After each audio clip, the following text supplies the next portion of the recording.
Hey, what's going on, guys? It's your boy here today, Dean with Burn One. I'm going to be going over the new wave of D Shift that I think I've kind of brewed up with some friends. Think this deck is pretty real. Definitely want to make some changes. The sword matchup is really bad. Dragon matchup is okay. Into lower tier decks, this deck is actually quite potent. It's just sword is like this. It feels like it doesn't matter how much removal you play, sword's going to run you over. So okay, let's get into the deck and kind of the concept. So the concept of this deck is that Daria is a powerful card. It's a draw 5, fills your deck, fuels the spell boost, gives you a lot of push in, like, right? It gives you push that otherwise you may not have. You can have a slower start and then pop off with a Daria at the end. But Daria is an inconsistent card. So what are we doing? We are leveraging cards like Sorcery Cache and our mulligan, that's pretty much the only two things we have, to hopefully be able to set up a D shift off of the Daria. You can get this guaranteed. It is very consistent as long as you're not getting smacked by sword storm followers every single turn. And we have a lot of cards to get there. We have the Fate's Hand. I think this card is terrible. We might actually take this out. But like Sorcery Cache moves 4 cards off the top. Witch Bolt, draws a card. Each Craig is 2 cards off the top. Each Penguin is 2, possibly even 3 cards. If Penguin Evo's on 2, we're going to be able to Witch Bolt on 3 to be able to clear a large body. And Witch Bolt dealing 5 is very relevant to things like Dragon. There's a lot of followers, like, maybe like they play Zernitra. You're going to be able to snipe and then Witch Bolt, and then that's only 4 mana versus an Execution or Fiery Embrace in the past. Would have been 4 mana just to kill one of the followers. Now you can get both of them. So Witch Bolt, a huge addition to the rune spell suite. We have Golem on 6. The idea is that this is a board clear. Also gives you some board presence, and it has 6 health. Very important to use. Nice thing about this is you can drop this on 6. Rod play D-Shift on 7. Smack them for 5. Daria with the guaranteed setup, thanks to the Sorcery Caches in the early game, to be able to pull a D-Shift. And then you Evo the Daria with the Orb. Play the D shift again, and then that's another 11. So that right there is, what is that? 5, 10, and then 6. So you're looking at 16 damage. Any other damage before that, or you pull a Runeblade Summoner, easy game. You should be able to win off of that.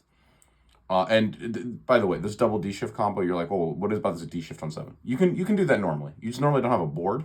When you raw drop the goblin, or the golem, sorry, not the goblin. When you raw drop the golem and it lives, and then you Daria out the D shift, this is like actually pretty consistent. If you try this deck, especially against something like Dragon, where they give you a little bit of breathing room at the beginning before, slamming down the storm followers or the big guys, you can definitely get this off.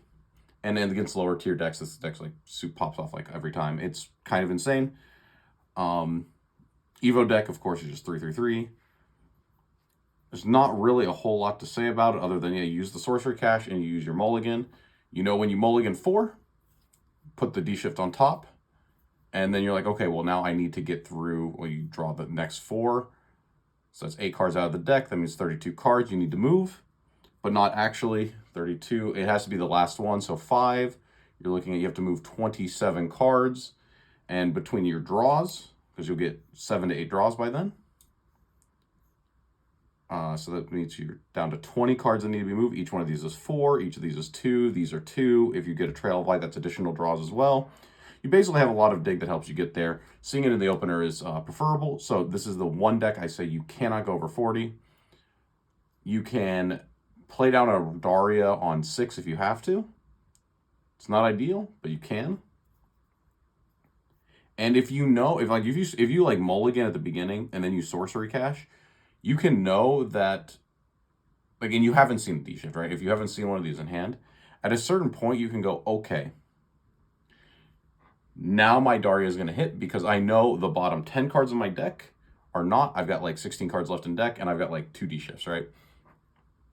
So basically the principle is by cutting out Merlin, which is another thing about this deck, we cut out Merlin because it shuffles our deck. We can guarantee the Daria to hit good cards, and we're trying to maximize on that.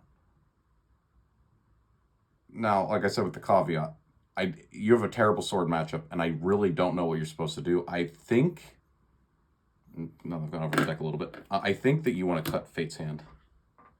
Fate's Hand with Daria is a negative, this is a +1 mana to be able to play down the Golem on 6 if you use the Eva Orb. So you can like Daria, Fate's Hand, Golem, but like everything to do with Daria when you have to do it raw is inconsistent.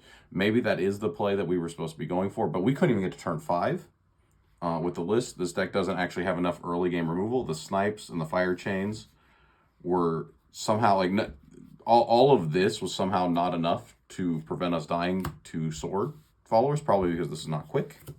We just didn't have enough. It might also be the sword deck we were playing against. I'm not 100% certain. Maybe we need barrages.